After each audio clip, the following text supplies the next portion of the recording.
Bismillahirrahmanirrahim. Assalamualaikum warahmatullahi wabarakatuh.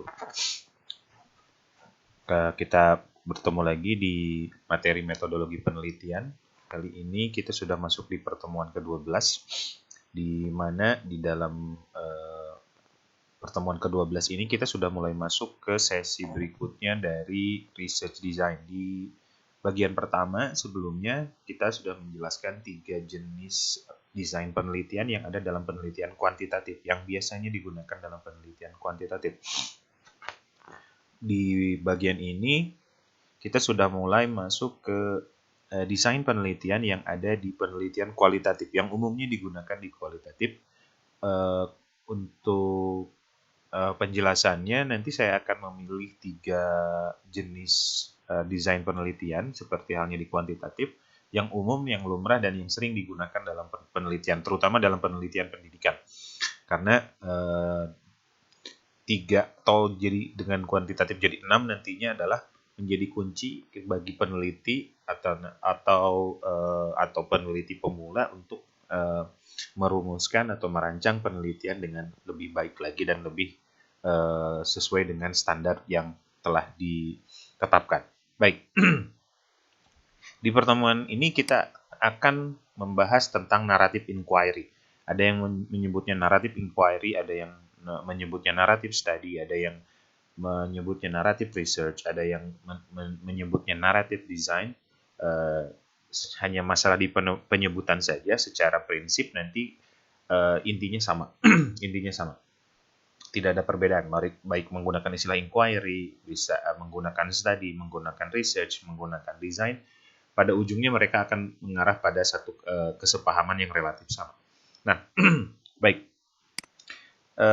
Sebelumnya harus dipisahkan dulu bahwa naratif ini bukan berarti secara genre ya, tapi secara lebih pada cara penyampaian ya. Jangan tertukar sama genre dalam penulisan naratif. Oke, meskipun nanti ada kesamaan, ada kemiripan secara alur dalam menyampaikan hasil penelitiannya. Baik, kita mulai. Narrative inquiry, saya gunakan istilah narrative inquiry atau narrative design. Secara definisi ini kita ambil yang pertama. Ini definisi paling sederhana yang saya ambil adalah dalam sebuah, jadi narrative design ini adalah di mana peneliti menggambarkan kehidupan seseorang atau lebih.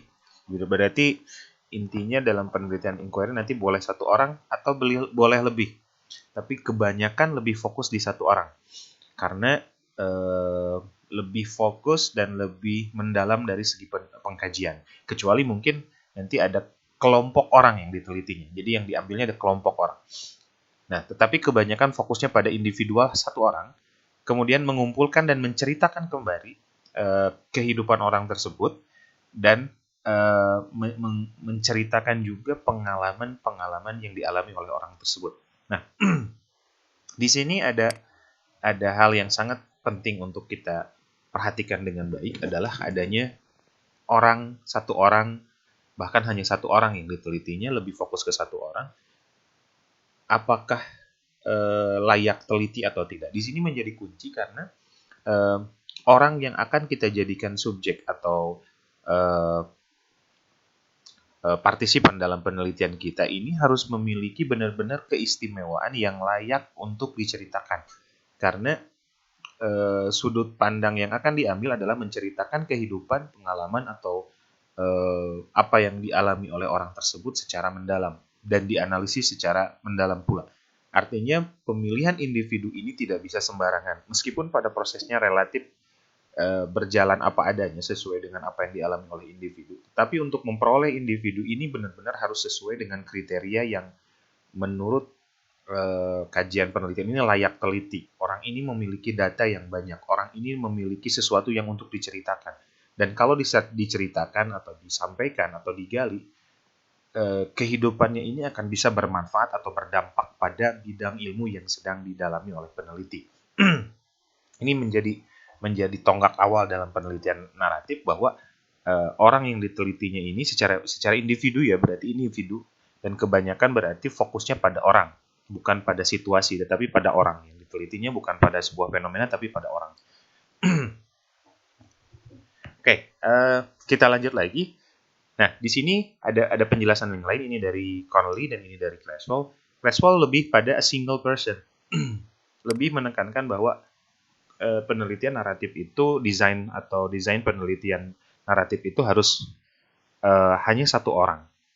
Yang kenapa lebih banyak ahli yang mengatakan hanya satu orang? Karena framework kehidupan seseorang itu jika diceritakan secara mendalam, terutama dengan menyoroti hal-hal tertentu yang dialami oleh orang tersebut, akan menghasilkan data yang sangat banyak. Misalnya kalau kehidupan seseorang diceritakan dalam bentuk biografi misalnya, maka diceritakan hal-hal penting itu yang dialami dari mulai kelahirannya sampai orang tersebut sampai saat ini. Nah, ini tentunya akan menghasilkan data yang begitu banyak dan begitu luas ya, dari satu orang. Bayangkan kalau misalnya kita meneliti lebih dari satu orang, maka datanya akan jauh lebih banyak dan jauh lebih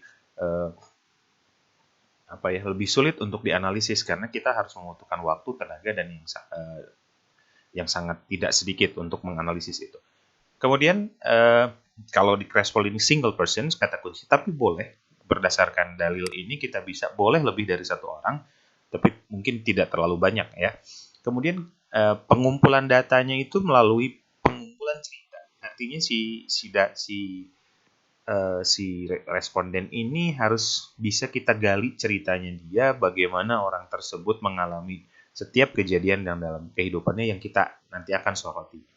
Kemudian bentuknya adalah setelah dikumpulkan data berdasarkan cerita, kemudian melaporkan pengalaman-pengalaman atau mereportkan atau menyampaikan pengalaman-pengalaman orang tersebut, kemudian discussing, artinya diberikan pemaknaan, tidak hanya sebatas diceritakan tetapi dilakukan analisis. Ingat, kalau dalam naratif hanya mendongeng misalnya, kita tidak melakukan analisis, kita hanya menceritakan. Mungkin sama seperti dongeng berdasarkan fakta ya, tetapi kalau dongeng tidak dilanjutkan dengan adanya proses analisis. Itulah kenapa tadi saya sebutkan jangan tertukar sama genre pada tulisan.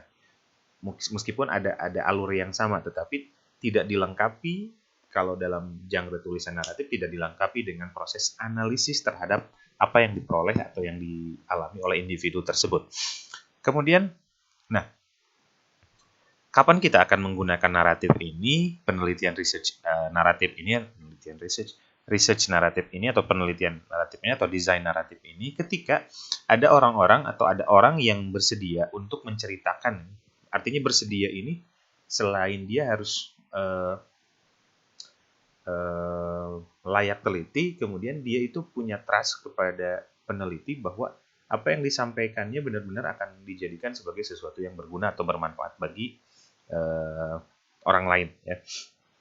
Nah, kemudian trust-nya ini harus terbangun karena ketika menceritakan ini biasanya harus ada komunikasi yang kuat antara peneliti dengan yang diteliti. Apakah peneliti melanggar etika atau tidak, ataukah ini layak diangkat atau tidak, karena ini akan menjadi hal-hal yang sensitif dalam proses penelitian. Kemudian misalnya kalau ini contoh dalam setting atau dalam latar belakang dunia pendidikan ya, bisa memberikan wawasan baru kepada peneliti atau kepada para pendidik untuk memperoleh gambaran tentang situasi atau konteks yang ada dalam dunia pendidikan. Nah, ini ada juga satu hal yang penting untuk dipenuhi, bahwa ketika melakukan penelitian naratif ini antara peneliti researchers dengan participants ini harus memiliki close bond atau ikatan yang sangat kuat. Kita bisa bayangkan bahwa orang akan berkomunikasi atau mengkomunikasikan ide, gagasan, ataupun pengalaman kepada orang lain secara jujur, secara apa adanya, dan tidak dibuat-buat ketika orang tersebut memiliki trust atau kepercayaan yang kuat bahwa apa yang dia sampaikan itu benar-benar akan diterima dengan baik oleh orang tersebut. Karena jika kita bertemu dengan orang asing, orang yang kita tidak kenal, orang yang kita tidak begitu percayai, maka akan ada banyak informasi yang tertahan karena trust belum terbangun. Nah, di sini benar-benar dalam proses penelitian naratif, seseorang peneliti harus bisa memiliki ikatan yang kuat dengan partisipan yang ditelitinya. Nah, ini ada yang menarik, berbagai bentuk, jenis, contoh atau bentuk penelitian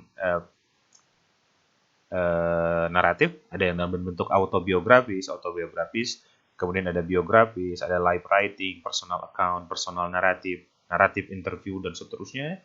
Ini adalah beberapa bentuk yang bisa kita pilih ketika ingin melakukan penelitian naratif inquiry. Bisa dalam bentuk autobiografi, bisa dalam bentuk biografi, dan lain-lain. Mungkin bagi sebagian orang yang paling familiar itu adalah autobiografis atau biografis. Ya. Nah, di mana orang diceritakan, kalau autobiografis berarti orang tersebut menceritakan kehidupannya dari awal sampai akhir, dari sudut pandang dia sebagai penulis, penulisnya adalah dia sendiri. Nah, kalau biografis berarti orang lain yang menuliskannya, atau orang lain yang menceritakan. Nah, ini hanya sebagai beberapa contoh yang bisa dipertimbangkan dan bisa dicari informasinya lebih banyak. Saya akan masuk lagi dulu ke hal-hal secara pokok ya, penjelasan pokoknya dulu sebelum masuk ke hal-hal yang lebih detail lagi. Nah, sekarang yang paling harus dipertimbangkan dalam penelitian naratif ada beberapa hal ya. Yang pertama adalah siapa yang menulis atau mencatat cerita yang diambil. Tadi saya contohkan di biografi dan autobiografi. Apakah peneliti menuliskan cerita orang lain, atau peneliti itu sekaligus sebagai orang yang menceritakan kehidupannya sendiri, apakah autobiografi atau dalam bentuk biografi. Kemudian yang kedua adalah seberapa banyak, kalau kita bisa sebutkan, frame kehidupan yang ingin dicatat atau disajikan. Misalnya apakah dari lahir sampai saat ini, tentunya batasannya sampai saat ini ya, atau biasanya sampai orang yang ditelitinya meninggal atau sudah tidak ada, atau sudah terjadi perubahan besar pada orang tersebut. Karena tadi sudut pandangnya apakah bisa dari sudut pandang orang ketiga, ada diceritain sama orang lain, atau menceritakan sendiri, atau diteliti secara dokumen oleh peneliti. Nah, misalnya apakah dari lahir sampai saat ini, atau sampai batas waktu tertentu, atau dari momen-momen terpenting. Misalnya ketika ada seseorang terpilih menjadi seorang presiden, nah apakah naratif studinya itu dimulai dari semenjak dia diangkat menjadi presiden sampai dia selesai masa jabatannya, atau misalnya dia ingin diceritakan dari awal sampai akhir. Nah, ini harus jadi pertimbangan. Seberapa penting setiap peristiwa yang akan diangkat itu berkontribusi dalam penelitian harus menjadi patokan awal. Kemudian yang memberikan ceritanya siapa? Siapa yang menceritakannya gitu ya. Kalau ini kan siapa yang menuliskannya, kalau ini siapa yang menceritakannya. Informasinya dari sumbernya dari mana. Kemudian ada yang menarik di sini. Karena dalam riset itu kita hampir tidak bisa lepas dari yang namanya literature reviewing, atau kita harus berlandaskan pada teori, atau apakah kita harus benar-benar tetap pegang pada teori dan menggunakan teori itu sebagai acuan awal. Nah, dalam penelitian naratif sebetulnya teori tetap masih ada tentunya, tetapi hanya terjadi dalam proses analisis. Tidak dimulai dari sebelum penelitian dilakukan atau ketika dalam eksekusi penelitian.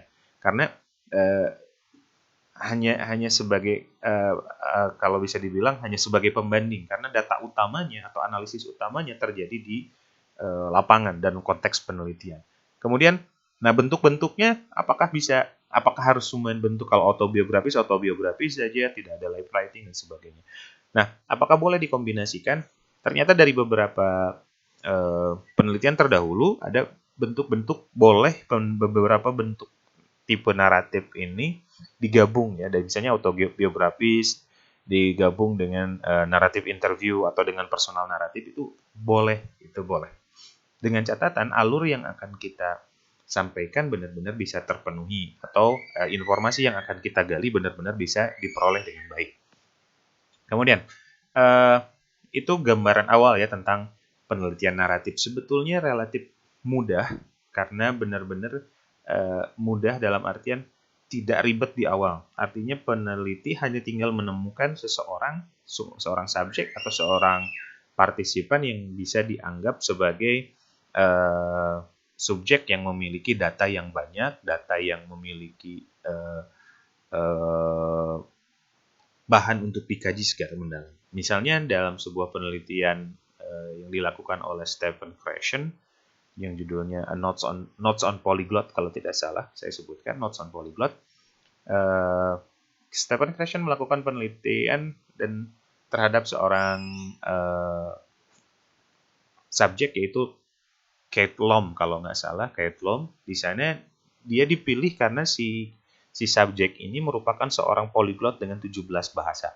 Artinya meskipun dia dalam tanda kutip tidak memiliki jabatan, tidak memiliki ketenaran, tapi dia memiliki bahan untuk dikaji bahwa bagaimana seseorang bisa memperoleh atau bisa menjadi polyglot dengan 17 bahasa. Ini akan menjadi kajian yang menarik sehingga orang tersebut layak diteliti dan layak dipilih. Nah, menentukan individunya ini benar-benar harus berdasarkan logikal dan teoretikal. Artinya bisa berdampak secara teoritis, bisa berdampak secara logis, bisa berdampak banyak dan bisa bermanfaat untuk orang lain. Jangan kita memilih asal secara random ya.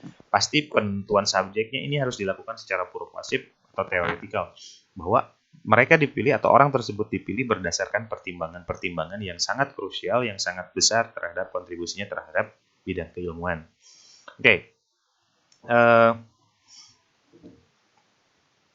Sekarang kita bisa lihat dari ciri-ciri utama dari desain penelitian naratif itu ada beberapa ya, diantaranya pertama adalah yang jelas dia harus dalam bentuk penelitian yang berusaha untuk memahami dan menyampaikan kembali apa pengalaman yang telah dialami oleh seorang individu atau seseorang untuk kemudian diceritakan. Nah, pengalaman-pengalaman ini adalah yang harus diambil, diekstrak dari kehidupan seorang individu tersebut yang dianggap akan memiliki banyak manfaat atau berkontribusi besar terhadap bidang keilmuan. Kemudian, ini yang tadi kita bahas,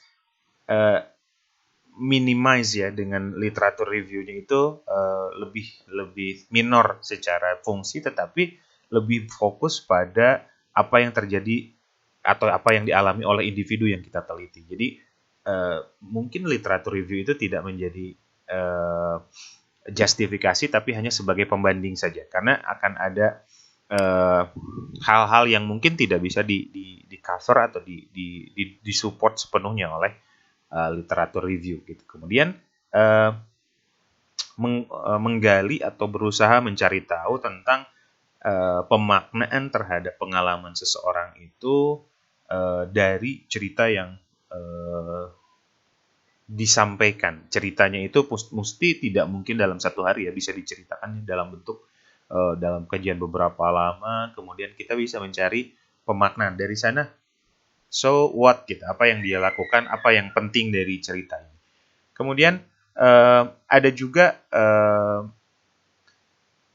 bisa berbasis pada ketika misalnya orangnya tidak eksis lagi atau orang tersebut memang sudah tidak bisa menceritakan secara langsung, kita pertimbangkan siapa yang memberikan atau menyajikan ceritanya, kita bisa berbasis atau berpegang pada hasil teks di lapangan atau catatan lapangan, dan kemudian dokumen-dokumen yang ada yang menceritakan atau berisikan tentang cerita tentang orang tersebut. Ini bisa dijadikan panduan juga. Kemudian menganalisisnya itu dengan menceritakan ulang apa yang diperoleh dari hasil pengumpulan data. Kemudian selain menceritakan ulang, ada proses yang penting, yaitu pengkategorian informasi. Jadi yang diperoleh di sana itu apa? Ada pemaknaan, ada pembahasan yang mendalam mengenai apa yang terjadi, apa yang dilakukan, sehingga cerita tersebut disertai dengan analisis yang kuat. Kemudian benar-benar mengkaitkan antara cerita ini dan tidak bisa melepaskan cerita ini dari setting atau tempat atau kejadian di mana peristiwa-peristiwa yang diceritakan oleh subjek terjadi. Artinya kekuatan konteks, tempat, waktu, dan sebagainya itu benar-benar disertakan karena dianggap penting secara keseluruhan dalam pengambilan data. Kemudian biasanya ini ada hal yang menarik dan menjadi kunci juga, sering menjadi kunci. Informasi itu disampaikan secara kronologis ya. Artinya kronologis itu diurutkan berdasarkan urutan waktu. Mana dulu yang pertama, kemudian sekarang seperti apa, dan seterusnya. Jadi berurutan dari yang paling awal sampai yang paling akhir. Ini salah satu fitur yang menarik dari penelitian naratif, bahwa adanya penyajian informasi secara kronologis ya. Kemudian ini juga sama, ketika subjeknya masih ada, exist, dan masih bisa digali secara langsung, peneliti wajib berkolaborasi dan bekerja sama dengan subjek atau dengan partisipan ini dalam proses penulisan hasil penelitian. Karena untuk menjamin bahwa apa yang diceritakan ulang dalam penelitian, apa yang disintesiskan dalam hasil penelitian itu benar-benar sesuai, benar-benar sejalan dengan apa yang dialami oleh subjek penelitian tersebut. Kemudian, nah ini ada storytelling mode-nya, artinya ketika penyajian ceritanya tersebut, meskipun tadi ada kita sebutkan kronologis, tapi ada unsur fleksibilitas. Apakah dengan gaya-gaya yang dikombinasikan, ataukah misalnya hanya autobiografi, hanya dalam bentuk biografi, atau hanya dalam bentuk personal account, itu bebas, tergantung pada mode yang dipilih. Dan itu sifatnya fleksibel, tidak ditetapkan secara fixed standard, berbeda dengan penelitian-penelitian kuantitatif yang memiliki moda-moda atau standar baku penulisan. Tapi kalau untuk penelitian kualitatif, biasanya mereka memiliki fleksibilitas disesuaikan dengan kebutuhan. Kemudian, diukur bagus atau tidaknya suatu penelitian naratif itu berdasarkan dari kedalaman, akurasi, kemudian disebutnya itu kesesuaian antara cerita, analisis, dan penyajian ulang dalam penelitian itu dengan baik. Nah, ini menjadi salah satu ciri yang wajib muncul dalam penelitian naratif ya. Kemudian, untuk memberikan panduan dalam melakukan penelitian naratif ini, ada beberapa hal yang bisa kita ingat. Ketika kita menggali informasi, mungkin ceritanya itu dari awal sampai akhir itu penuh ya, atau dalam artian banyak. Tapi ketika dalam proses analisisnya, kita benar-benar harus bisa melakukan, menyoroti hal-hal yang dianggap paling penting, hal-hal yang paling kuat untuk diangkat. Nah, ini beberapa hal yang bisa kita perhatikan agar kita benar-benar bisa menyoroti desain informasi yang ada yang akan digali dalam desain penelitian naratif ya. Apa saja? Yang pertama, individual experiences. Ini seolah menjadi temanya. Misalnya ketika saya tadi contohkan, ketika seseorang tentang polyglot yang dianalisis, maka yang di-highlight-nya adalah bagaimana pengalaman dia dalam memperoleh begitu banyak bahasa atau mempelajari banyak bahasa, dan berapa lama. Seperti apa prosesnya, itu kita galinya secara yang di-highlight-nya adalah experience yang dijadikan tema dalam penelitian yang akan kita lakukan. Jadi tidak menceritakan hal-hal yang boleh dibilang di luar konteks itu. Artinya meskipun ini naratif menceritakan kehidupan seseorang, kehidupannya tersebut harus tematik, apa yang ingin kita kaji. Kemudian sebaiknya dalam yang harus kita soroti juga adalah secara kronologi, urutan waktunya benar-benar harus muncul, harus benar-benar diangkat, karena ini untuk memastikan bahwa urutannya benar-benar bisa diceritakan secara kronologi ya, secara berurutan dari awal sampai akhir. Kemudian terutama individual stories, artinya cerita dari seseorang tersebut bisa kita gali, bisa kita kumpulkan. Nah, kemudian restorying, artinya storytelling, menceritakan kembali apa yang sudah didengar oleh kita, catat, kita dengar, dan menuliskan kembali. Ini menjadi sangat penting ya. Ini menjadi sangat penting karena alangkah baiknya jika didukung dengan sumber-sumber yang kuat. Artinya apakah data berdasarkan dokumen, apakah data berdasarkan ahli sejarah, atau data yang dari orang-orang terdekat pun bisa dijadikan. Kemudian coding dan timnya juga harus benar-benar diangkat. Kita harus mampu mencari, menempatkan coding gitu ya, artinya memilah informasi sesuai dengan kebutuhan yang diklasifikasikan sebagai bahan analisis yang kita lakukan. Kemudian penting juga selanjutnya adalah tetap mempertahankan konteks dan setting. Dari dalam penelitian naratif ini, konteks dan setting itu seolah menjadi bagian tidak terpisahkan dari cerita tersebut, dari setiap informasi yang disampaikan secara berurutan oleh partisipan. Ini benar-benar harus diangkat, harus dimunculkan, harus benar-benar disampaikan secara jelas. Kemudian yang tadi juga sudah kita bahas tentang bahwa kolaborasi kerjasama atau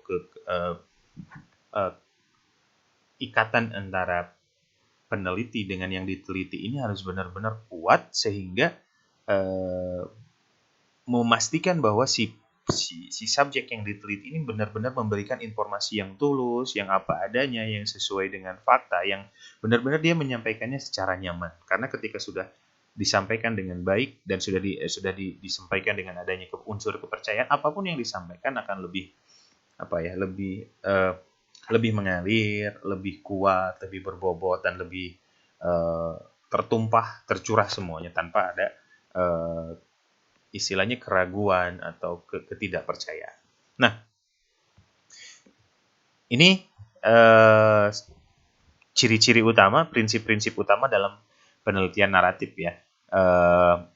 Lumayan menarik dan sebetulnya sangat-sangat dalam tanda petik lebih mudah dilakukan, meskipun lebih mudah dilakukan, eksekusinya mudah, mungkin relatif mudah, tetapi yang paling sulitnya adalah mencari individu yang layak masuk ke dalam naratif ini. Kriteria apakah sehingga orang tersebut harus benar-benar bisa ditempatkan sebagai sumber informasi. Artinya ada seseorang yang benar-benar memiliki kemampuan atau pengalaman atau pemahaman yang luar biasa sehingga bisa dan harus kita pilih untuk dijadikan penelitian naratif. Mungkin itu saja yang bisa saya sampaikan di materi kali ini. Terima kasih banyak. Assalamualaikum warahmatullahi wabarakatuh.